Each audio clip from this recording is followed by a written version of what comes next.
I'm Lise Howard. I'm a professor here at Georgetown in the government department, and I'm also the international relations field chair. So I teach courses at the undergraduate, master's, and PhD level in international relations. I generally teach seminars related to security issues, war, peace.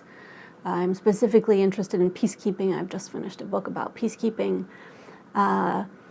I've lived here in DC for about 15 years now, and I've been teaching here at Georgetown most of that time. My husband is the other Professor Howard, and his office is down the hallway.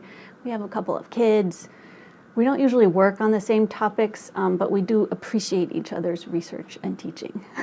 All introductory courses in international relations, we have to cover some similar things. We have to cover the big theories, realism, liberalism, and constructivism. And then from there, we each have our own areas of expertise. Mine specifically is in civil wars. They're the most prevalent type of violent conflict in the world today. I'm interested in how they begin, how they end, how domestic and external actors try to make them end. I'm specifically interested in peacekeeping, and so I bring my experiences in peacekeeping to the classroom.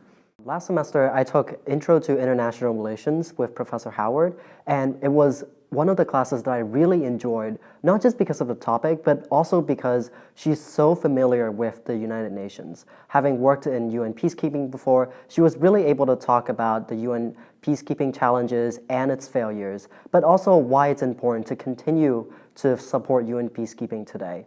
Given the foreign policy challenges and the political climate today, it's more important than ever to remember that the UN was created as a force for good and to be able to use the UN's peacekeeping forces to bring global justice to the areas that are sorely needed today.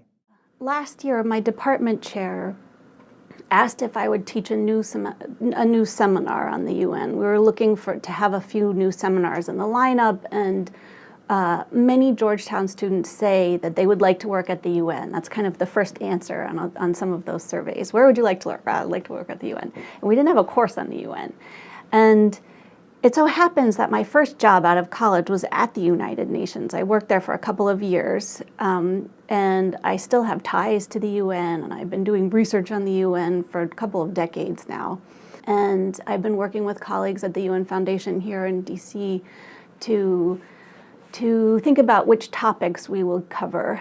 Certainly climate change, migration, development, the Sustainable Development Goals, how to build toward multilateralism. I think it's just a fact, even if you want to have an America-first foreign policy, that the United Nations is still a valuable instrument in that toolbox, and trying to figure out how to further the U.S. national interest by working with and through the UN is an important exercise to think about while you're still in college, before you go out into the real world. I really liked how Professor Howard's lectures always connected whatever we were learning about to real-world examples.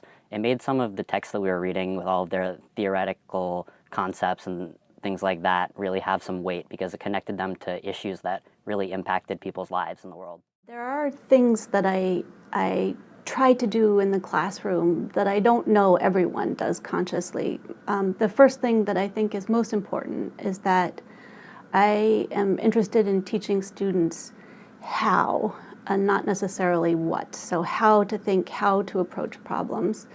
There is content involved, of course, but I am interested in helping students think through what is causing what in the world, especially in international relations.